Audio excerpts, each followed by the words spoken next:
we are grateful and excited that students are returning full-time in person within our schools in the province of Ontario. The return of in-person learning means that children will be able to interact directly with their friends and their teachers. Under this plan, students will return to a more normal in-person and full-time learning experience, which we know parents and experts have urged us to do. In-person learning is crucial for their mental and their physical health, their overall well-being, and the long-term academic success of our students. Acting on the best expert advice in the public health perspective, including Public Health Ontario, Sick Kids Hospital, CHEO, and Ontario's Science Advisory Table, we are taking further action to ensure that ventilation improvements will be in place in all publicly funded schools across this province. Last school year, we announced $100 million for immediate measures to improve ventilation, which includes upgrading existing systems, changing air filters more frequently, using the highest grade air filters possible within our schools.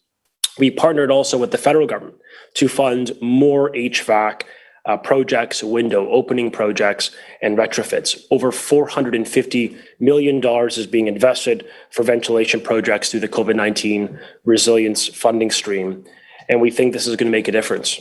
Improvements in air quality have been made or are being delivered across Ontario school boards, including in over 2,000 projects in over 1,670 schools and co-located childcare facilities.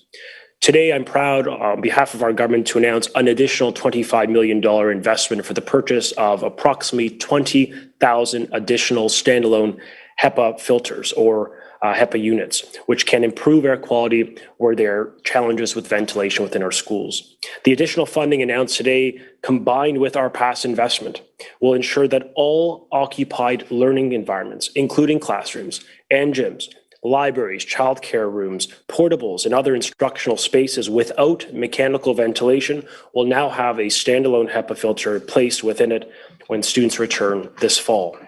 Now, many schools already employ full mechanical ventilation systems, and school boards are expected to inspect all ventilation systems and regularize their maintenance.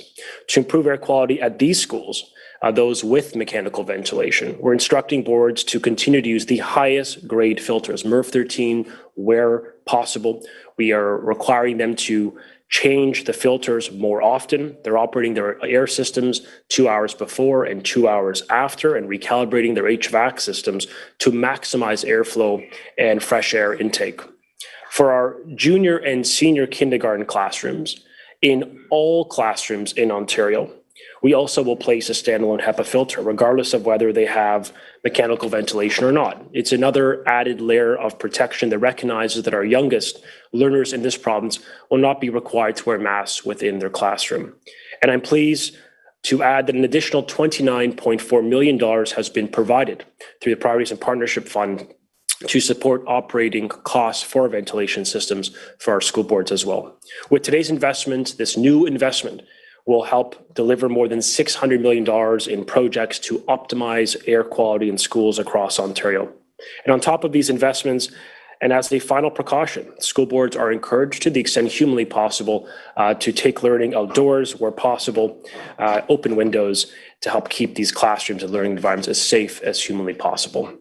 To ensure students are confident and parents are confident that their children are safe when in school, we're also improving transparency by helping school boards to highlight the ventilation measures and improvements at the school level. Our government will provide a standardized template that will allow boards to share ventilation information publicly at the school level for every school in Ontario, for students and for staff and for their parents before the start of school. Today's announcement is just one part of our government's broader plan for safe in-class learning. And I recognize, as was noted by Dr. Kurji and my friend Logan, it has been a difficult year for all Ontarians. But our actions to improve air quality in classes will give families peace of mind that we are acting and investing and doing everything humanly possible to make sure our schools open safely as we have done in the past, and we keep them open for the benefit of children now and into the future. With the help of school communities and the additional supports announced today, Ontario is delivering on our commitment to make schools safety a top priority.